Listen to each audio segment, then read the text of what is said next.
Audio Jungle.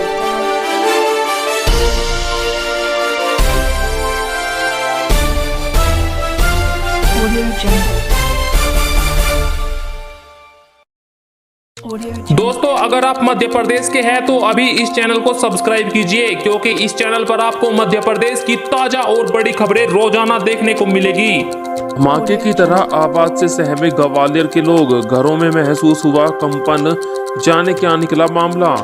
जी हां दोस्तों, ग्वालियर में सुबह अचानक एक तेज धमाके के साथ कंपन ने लोगों को डरा दिया। यह धमाका सुबह 10:35 पर हुआ। लोगों को एक बार लगा कि भूकंप तो नहीं आया है।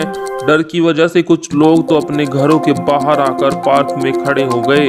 वहीं बाजारों में भी लोग एक दूसरे को पूछते नजर आए कि क्या हुआ।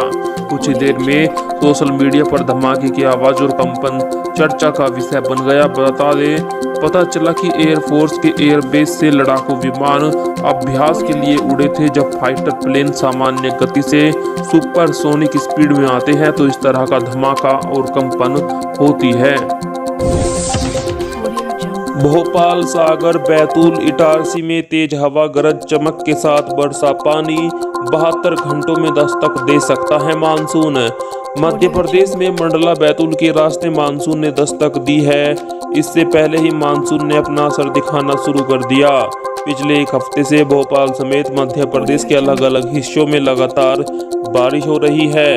भोपाल, इटारसी, सागर, बैतूल, मंडला समेत कई जगह तेज बारिश हुई। सिवनी के गांव भरिया टोला में तेज बारिश से मकान ढह गया, जिसके दबने से 2 बच्चों की मौत हो गई। आपको बता दें, मानसून की दस्तक के बाद माना जा रहा है प्रदेश में अगले 2 से 3 दिनों में पूरे प्रदेश में झमाझम बारिश शुरू हो जाएगी। मौसम का हुआ असर, गर्मी बढ़ते ही बढ़ गए आत्महत्या के मामले। शहर में आत्महत्या तेजी से बढ़ी है, खासकर पिछले 2 दिनों में। जब से तापमान बढ़ा है तब से औसतन हर दिन आत्महत्या की 2 घटनाएं हो रही है।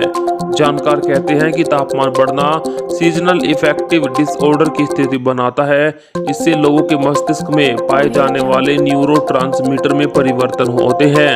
इसके परिवर्तित होते ही आत्महत्या जैसे विचार तेजी से आते हैं और लोग आत्मघाती कदम उठा लेते हैं। जिसमें सामने आया कि जून के 9 दिनों में आत्महत्या की 21 घटनाएं हुई, जबकि मई के 31 दिनों में यह आंकड़ा 35 तक सीमित था।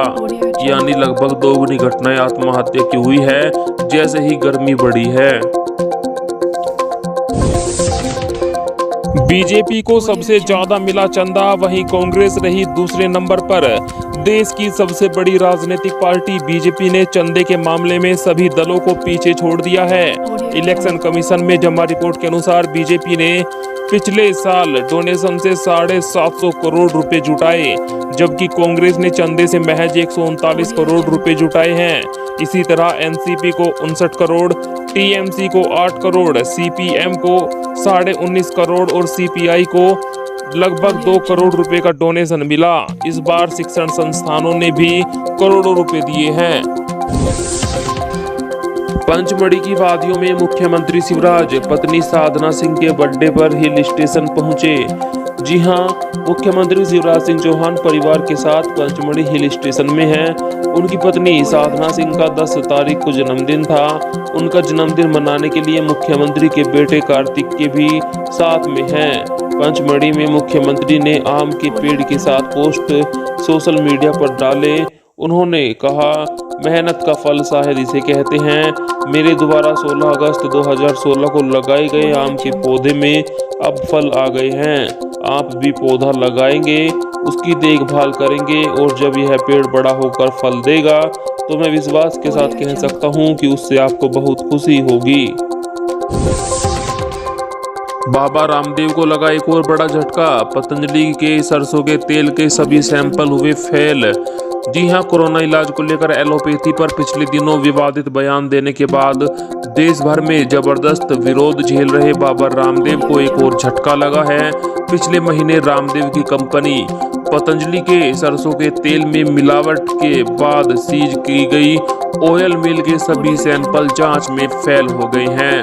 सरकार की ओर से अलवर जिले के खैरथल स्थित सिंघानिया ऑयल मिल से 27 मई को छापामार कार्रवाई करते हुए 5 सैंपल लिए गए थे।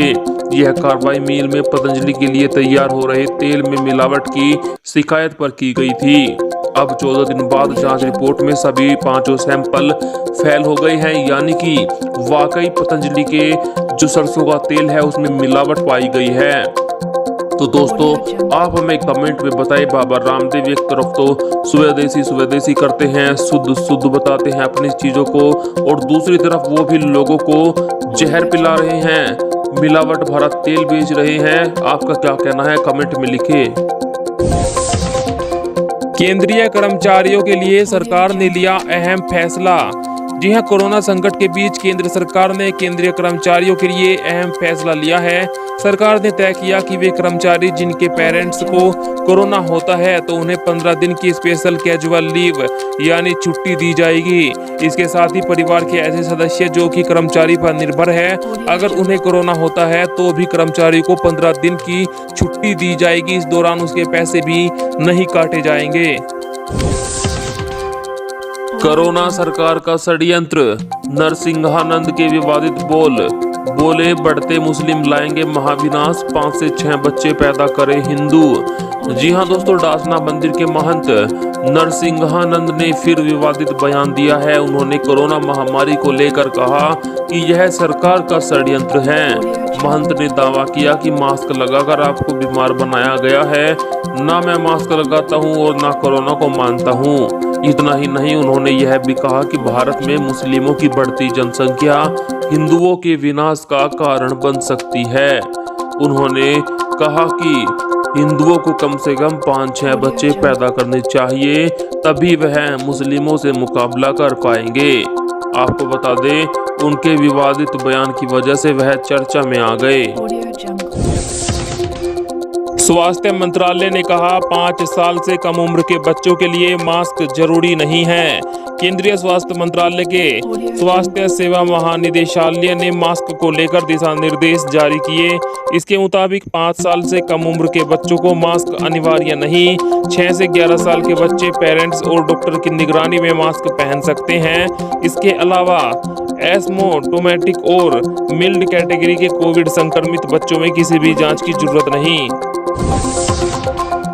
देश के किसी भी हिस्से से झारखंड जा रहे हैं तो रजिस्ट्रेशन कराना है जरूरी।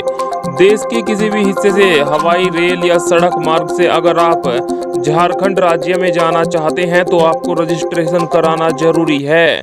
यह रजिस्ट्रेशन यात्रा के लिए प्रस्थान करने से पूर्व कराना होगा। झारखंड में प्रवेश करने के बाद आप रजिस्ट्रेशन कराते हैं तो वह मान्य नहीं होगा। बाहर से आने वाले लोगों को पहले की तरह 7 दिनों तक होम क्वारंटाइन में रहना होगा, ऐसा झारखंड राज्य के मुख्यमंत्री ने कहा। मध्य प्रदेश में जेल विभागों के आदेश, सभी कैदियों को 15 जुलाई तक कोविड-19 वैक्सीन लगाए जाना अनिवार्य है। दूसरा टीका भी तय समय पर लगाया जाएगा। जेल विभाग ने मध्य प्रदेश के सभी कैदियों को 15 जुलाई तक कोविड-19 वैक्सीन लगाए जाने के आदेश जारी कर दिए हैं। इसके साथ ही न्यायालय द्वारा जेल भेजे गए बंदियों का सबसे पहले कोरोना टेस्ट कराया जाएगा। इसके बाद ही उन्हें जेल में दाखिल किया जाएगा। टीकाकरण 45 दिन में 15 जुलाई तक 100% करना होगा। टीके का दूसरा डोज भारत सरकार द्वारा तय अवधि में लगाया जाना सुनिश्चित किया जाएगा। अनलॉक के सुकून भरे 10 दिन पूरे, बाजार खुले, लोगों ने संयम दिखाया तो नहीं बढ़ पाई पॉजिटिविटी रेट। अस्पताल में एक कोविड वार्ड भी बंद। गुना जिले में कोरोना कर्फ्यू को खुले हुए 10 दिन हो गए। जिले के लिए 10 दिन राहत भरे रहे। कोरोना के पॉजिटिव केस एक दिन में अधिकतम 3 ही आए, वहीं 2 दिन ऐसे रहे जब कोरोना के केस शून्य थे। रियायत और टीकाकरण के बीच ये सुकून देने वाले आंकड़े हैं। इसी अनुशासन और संयम के साथ जिले वासी रहे तो कोरोना से पूरी तरह मुक्ति मिल जाएगी। आपको बता दें, बाजार खुलने के बाद भी पॉजिटिविटी रेट कम हो रहा है। 14 जून से रेलवे चलाएगा 1 दर्जन से अधिक ट्रेनें। जल्द ही पटरी पर उतरेगी 100 से अधिक स्पेशल गाड़ियां। कोरोना संक्रमण की वजह से पटरी से हटी ट्रेन एक बार फिर लौटने को तैयार है। संक्रमण दर कम होने और राज्यों में अनलॉक की प्रक्रिया शुरू होने के साथ ही रेलवे ने ट्रेनों की संख्या बढ़ाने की तैयारी की। हालांकि कोविड पूर्व की तरह सभी ट्रेनें वापस नहीं होगी, लेकिन यात्रियों की मांग के अनुसार ट्रेनें बाहर की जाएगी। रेलवे बोर्ड जल्द ही 100 स्पेशल ट्रेनें चलाने की तैयारी में है। उत्तर रेलवे ने तो इनमें 1 दर्जन से अधिक ट्रेनें 14 जून से 18 जून के बीच चलाने की समय सारणी भी तैयार कर ली है।